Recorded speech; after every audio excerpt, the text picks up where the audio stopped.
मेरे प्यारे दोस्तों, भाइयों और बहनों, नॉस्टैल्जिया में रहने की आदत नहीं है मुझे। हमेशा भविष्य के बारे में ही सोचना पड़ता है। जो दिन गुजर गए बीत गए उसका क्या सोचना है। लेकिन जब जाने पहचाने चेहरे अनजान सी एक महफिल में मिलते हैं तो यादें वाबिस्ता हो जाती हैं, यादें फिर दोबारा लौट आती हैं। कभी कभी मुझे ऐसे लगता है जैसे 100 साल पहले जब मैं 10 साल का था तब से हमारी मुलाकात है। मेरा जन्म थिएटर से हुआ। मैं आज जो कुछ भी हूं ये स्टेज, ये थिएटर की बदौलत हूं। मैंने जब थिएटर शुरू किया तो मेरे थिएटर वालों ने मुझे एक जूनियर आर्टिस्ट का रोल दिया था, एक इंस्पेक्टर का, जिसका सिर्फ एक ही डायलॉग था कि खबरदार नंबरदार, भागने की कोशिश की, पुलिस ने चारों तरफ से घेर रखा है तुम्हें। ये डायलॉग था। तो उसमें मैं जैसे सेकंड एक्ट में गया तो मैंने जाकर कहा, नंबरदार खबरदार तुमने भागने की। उसके बाद डायलॉग भूल गया। तो वीके शर्मा जो थे, हीरो थे, उन्होंने कहा हाँ हाँ इंस्पेक्टर साहब का ये कहना है कि भागने की कोशिश ना करना, पुलिस ने चारों तरफ से तुम्हें घेर रखा है। जो डायलॉग मैंने बोलना था वो डायलॉग उन्होंने पूरा किया, क्योंकि मैं डायलॉग भूल गया। और उसके बाद मुझे वो बहुत डांट पड़ी और मैं बहुत रोया भी। मैंने कहा कि भाई राजेश खन्ना, तुम कहते हो कि तुम एक्टर बनना चाहते हो, एक लाइन तो तुमसे बोली जाती नहीं, शर्म की बात है, लानत है तुम पर। मैंने बहुत कोसा अपने आप को और मैंने कहा मैं कभी एक्टर नहीं बन सकता। लेकिन फिर भी भगवान की मुस्कान समझ लीजिए, जिद समझ लीजिए, मैंने कहा कुछ ना कुछ तो करूंगा, करके बताऊंगा।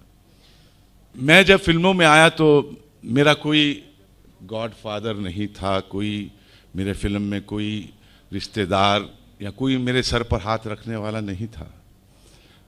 मैं आया through the United producers film fair talent contest. Contest छपा फिल्म फेयर में, टाइम्स ऑफ इंडिया में। हमने कैंची लेकर उसे काटा, उसे भरा और वहाँ लिखा था प्लीज सेंड 3 फोटोग्राफ्स। हमने 3 फोटो भेजी। हमको बुलाया गया, टाइम्स ऑफ इंडिया में था। यूनाइटेड प्रोड्यूसर सब बहुत बड़े बड़े प्रोड्यूसर थे, चाहे वो चोपड़ा साहब थे, बिमल रॉय थे, HS रवेल थे, शक्ति सामंत थे, बहुत सारे थे। तो उन्होंने कहा कि हमने आपको एक डायलॉग भेजा है, वो याद किया आपने? तो मैं सामने कुर्सी पे बैठा था और वो एक बड़ी सी टेबल में लाइन में जितने बड़े बड़े प्रोड्यूसर थे। तो मुझे ऐसे लग रहा था जैसे कोर्ट मार्शल हो रहा है, जैसे अभी ये बंदूक निकालेंगे, मुझे मार डालेंगे, गोली चला देंगे, क्योंकि सामने अकेली एक कुर्सी थी बस। तो मैंने कहा कि भाई ये डायलॉग तो मैंने पढ़ा है, लेकिन ये जो डायलॉग है आपने ये नहीं बताया कि भाई इसका कैरेक्टराइजेशन क्या है। कि हीरो जो है वो अपनी माँ को समझाता है कि मैं एक नाचने वाली से प्यार करता हूँ, लेकिन मैं उसको तेरे घर की बहू बनाना चाहता हूँ। This was the dialogue, I mean जिसका मेन वो था। मैंने कहा आपने ना कैरेक्टर बताया माँ का, ना बताया कि हीरो का कि भी अमीर है, गरीब है, माँ सख्त है, कड़क है, नरम है, क्या है, मिडिल क्लास है, या आदमी पढ़ा लिखा अनपढ़ है, क्या, कुछ भी नहीं। तो चोपड़ा साहब ने झट से मुझे कहा तुम थिएटर से हो? मैंने कहा जी। मैंने कहा डायलॉग तो आपने लिख के भेज दिया कि इस तरह से माँ को कन्विंस करना है, डायलॉग बोलिए, लेकिन आपने कैरेक्टराइजेशन नहीं बताया। ये कोई स्टेज का ही एक्टर बोल सकता है। तो बोले अच्छा ठीक है भाई, तुम कोई भी अपना एक डायलॉग सुनाओ। अब काटो तो खून नहीं, पसीना छूट रहा था। मैंने कहा क्या डायलॉग बोलूं, ये इन्होंने बोल दिया। और ये सब बड़े बड़े लोग, इनकी पिक्चर हमने 10-10 बार देखी हुई, प्रोड्यूस डायरेक्ट की हुई। मुझे भगवान के आशीर्वाद से एक ऐसे राइटर का एक डायलॉग मुझे याद आया, मुझको यारो माफ करना। उस प्ले का डायलॉग, क्योंकि मैंने वो प्ले किया हुआ था, तो मुझे वो डायलॉग याद आया और मैंने उनसे कहा कि मैं इस कुर्सी से उठ सकता हूं। तो बोला हाँ जो करना करिए आप, लेकिन आप करके बताइए क्या करेंगे। तो थोड़ा नर्वस भी हुआ। जिस तरह से बोला मुझे लगा डांट के बोला। जो डायलॉग है जिसकी वजह से मैं फिल्मों में आया, मुझे GPCP ने चांस दिया 40 साल पहले। हाँ मैं कलाकार हूं,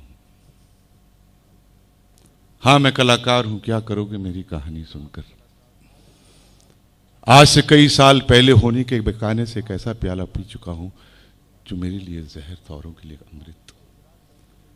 एक ऐसी बात जिसका इकरार करते हुए मेरी जुबान पे छाले पड़ जाएंगे, लेकिन फिर भी कहता हूं, जब मैं छोटा था एक खौफनाक वाकया पेश आया कि मैं भयानक आग में मैं फंस गया।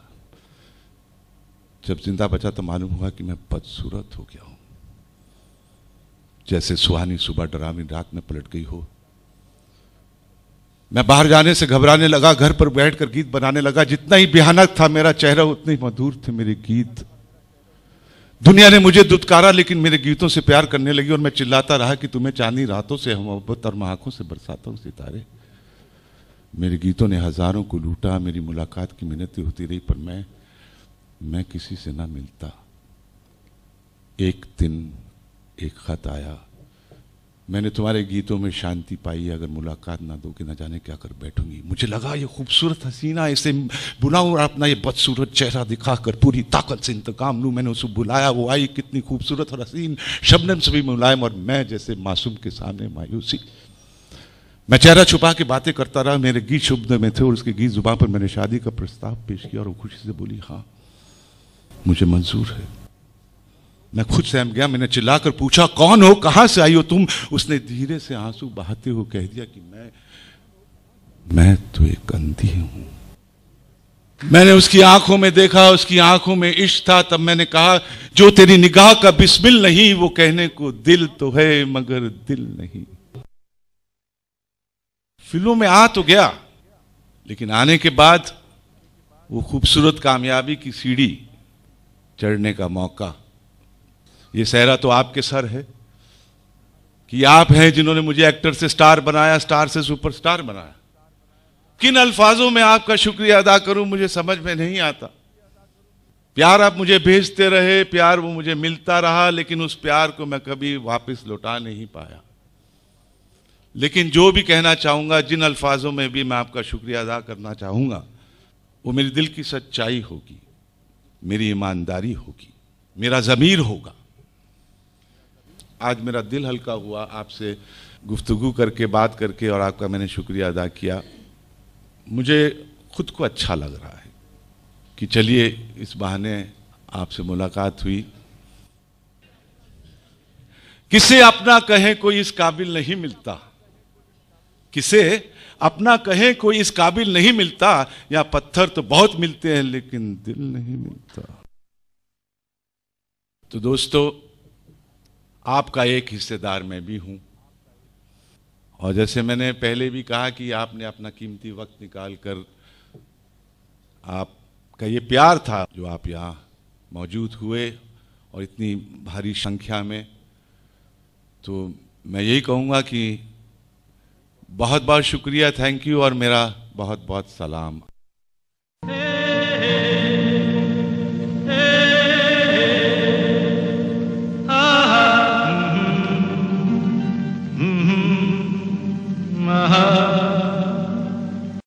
India's #1 news app just got even better. Download NDTV's new app.